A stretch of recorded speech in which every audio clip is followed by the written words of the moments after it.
Yes, lads, joebiline here, and today we've got another episode of the Manchester City career mode. As always, massive thanks to EA for letting me go down to the capture event in London to record this footage early for you guys, presented by the EA Game Changers Network. Let's jump into the episode.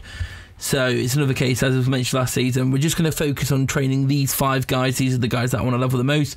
I should have maybe done it on Mendy as well, instead of maybe De Bruyne, because he's already highly rated. But I just wanted to see how much I could push De Bruyne, just to get him that little bit more higher rated. But hey, they're the decisions you make in life. You make them, you stick to them, and you follow through with them, and you own them.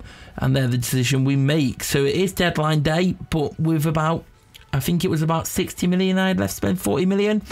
I just really wasn't sure who to buy. So in the end, I didn't actually buy anybody on deadline day. I didn't want to buy anybody for the sake of it. So I thought, let's save some cash for the January window instead. And then we've got a little bit of a war kitty to use then. So pretty boring deadline day for us with nobody coming in. So a few more went out on loan and whatnot. Mangala we sold off because we realised we don't actually need him. We don't really plan. We looked at Casemiro. He'd already gone to Juventus by the time we looked. We looked at Royce. He'd signed for Real Madrid.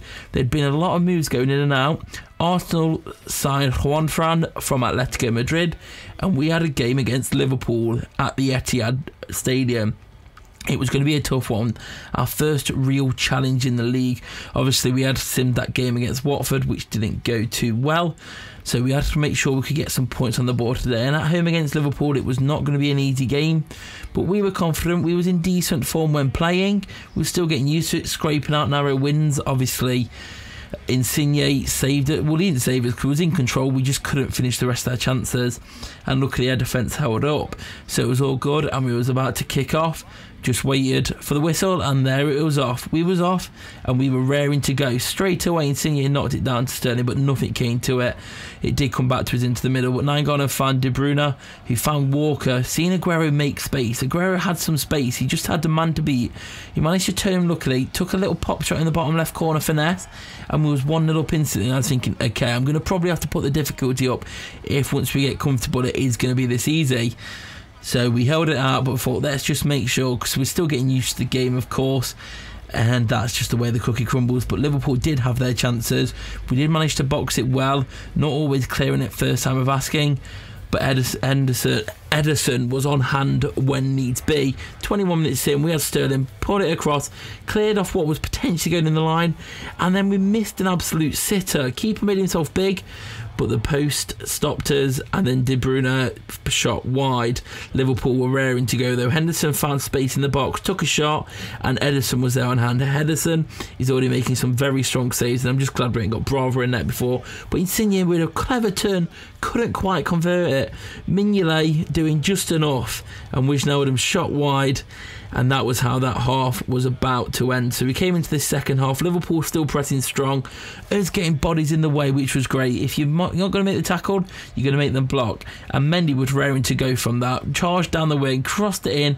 Sterling, not really the man you want to be trying to get a header in front, but Sterling was going to redeem himself here, but he wasn't. It was a poor shot in the end. We thought he'd made space, but he hadn't. But Sane, we'd just brought on, was raring to go in the box, couldn't quite get a clean shot away. But Gabriel Jesus now on the pitch, horribly taken down. Not sure why the ref didn't call a free kick in the 82nd minute there, and that was full time. We managed to get the win. It wasn't pretty, it wasn't ugly, it was quite tense, but we did just enough. We'd secured the win. Gundogan and Nainggolan, the midfield dynamos, in the end celebrating, and we had an away trip to CSK Moscow. Someone in the comment section in episode 2 said, don't sim away games. I was about to find out another reason why, but as per the series, to make sure I could complete one season, it was the case that I had to do. I had to play 2, sim 2 or 3 an episode, and that's how it went. It fell on it that it was CSK Moscow in the opening stages, 1-1 after 55 minutes, and then they made it 2-1. Vitinho with a double, the Brazilian skiller. We was hoping we could pull something back. We'd brought David Silva on for Gundogan. Could he inject a change to the game? He could not. We had lost 2-1, and that hurt. It hurt a lot. So it was time to play Watford, and I thought to keep the episodes interesting, game at the start, game at the end, we'll sim in between. So it was away at Watford, and was it about to high highs? Off the back, Britain in the first minute. What on earth's going on there? Why is Britain scoring in the first minute? That was not happy. That was not happy at all. And this is the Watford game. I think I've just spoiled it earlier on, thinking Watford is in the previous episode, but it wasn't. But as you're about to see here, 60 minutes in, we make a change. Fernandinho on for Nainggolan, not the attacking change we need. Otamendi gets injured. Gundogan's been carded. 10 minutes ago, nothing in sight. Full time. We've lost 1-0 to Watford. Disastrous. That's 2 sim losses in a row. We think we get Oxford in the cup, and I'm thinking this isn't really much of a game. Probably should have put youth in the team, but I didn't. I just went straight into it, realised I couldn't back out and change the squad, but Insigne was on hand, and he wanted to make sure that we didn't lose 3 games in a row. Insigne on the 19th minute, Sterling on the 40th minute. Those wingers combine in to create goals, which is what we're looking for. Gundogan gets involved in the action to make it 3-0, and really it's quite an easy, straightforward victory, which you'd expect it to be when we're playing a full strength side. David Silva getting in the act to make it 4-0, and it's a very straightforward win. Probably should have gave some of the youngsters a run out there, but it had happened and we had to live with it, and we'd got the win. At least we didn't lose 3 in a row. It was time to play Crystal Palace, and it was a very, very wet, rainy day in Manchester, and we just thought, is this going to restrict our explosive, free-flowing wing attack game? And Palace are quite a physical side. I felt in this weather it could be a tough game, and straight away from the off, De Bruyne tried to come in, just couldn't get any fruition to the attack, and it was cleared away. We did have a corner from it though, and De Bruyne whipped this in, and we're still struggling for corners this year. We haven't quite mastered them or practiced them enough yet, and this is how Palace were going to play all game. They were going to whip that ball in, Route 1 football, getting the ball into the box. Ederson on hand, and we're only 9 minutes in, and we've already had numerous chances at both ends. They've got themselves a corner. Luckily, it's not got much connection to it, and Ederson comes away, throws it out to Aguero. Very big pick out. Aguero's going to see space down the channel. He's going to run it. He wants Sterling in support. He sees Sterling there. He's going to ignore Sterling, sees the dummy. Aguero's going all the way by himself. Aguero's going for the win, and Aguero's made it 1-0. Aguero picking it up from Ederson. Our keeper's claimed an assist there. Aguero's thought, hold on a minute, Palace are giving us a game here. I'm not having that on my watch. Run straight down the other end. De Bruyne again, narrow chance, and we've got another free kick. Not a free kick, sorry, a corner kick. That's the one I meant. Corner kick, header, not a real connection, wide. 17 minutes in, and this game has shown no signs of slowing down. We need to get another one. Maybe we should try and drop the tempo of the game a bit. They make a mistake from the out. Aguero picks it up. Aguero looks around. He sees a space. Missed pass, but De Bruyne picks it up, knocks it back to Aguero, and Aguero's going to thread it, and it's a disastrous mistake by the keeper. Absolutely disastrous mistake, but we don't mind. We're going to capitalise. We're going to take the 2-0 win. I just want to show you here. You may have seen on Twitter a lot of us, at joebilineHD if you don't follow me already. Keepers are terrible. They need fixing, and this just highlights it. This isn't like, yeah, it's realistic that keepers should make mistakes from time to time, but it's happening way too much in the game, and it needs fixing. Otherwise, it's going to be full of goals this year. And while I'm complaining about that, they clang I don't even know what I've just said, but they clang the post/bar in the upper right, and they're still putting this pressure on. They're 2-0 down, and they're attacking more than ever. Van Aanholt pitches a man in the box, whips it in, and Kabay of all men gets the head on it. Not really challenged.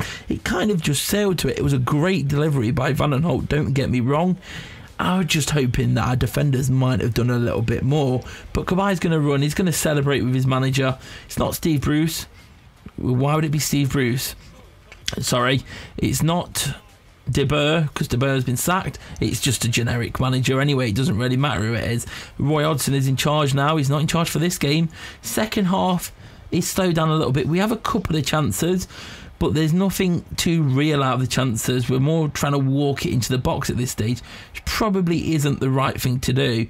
We didn't do it in the first half, so I don't know why we need to do it in this half. De Bruyne gets a shot away, just wide, and Gabriel Jesus is on now. I've been bringing him on for the last 10-15 in most games. He's got a nice bit of pace to inject off the bench. They get a shot right at the end of the game. It's not enough. They get another one. Benteke's through. Benteke shoots. Benteke's wide. and that sums up the game. They attacked a lot, but they didn't quite get the chances they needed, so we was going to take the victory. It was 2-1 in the dying stage of the game, but we still had one more chance to go. Gundogan saw Gabriel Jesus. We took Aguero off. Jesus taken out, but the rest decided once again no penalty. Probably no need with it being the dying seconds of the game, but we secured a 2-1 victory, which was very much needed after that loss away to Watford, and we found ourselves on top of the table. 5 wins, 1 loss. Chelsea just behind us on the tails. It was sure to be tough, but do leave a like if you enjoyed it, subscribe if you're new here, come follow me on Twitter at joebilineHD, and I'll see you all later. Peace.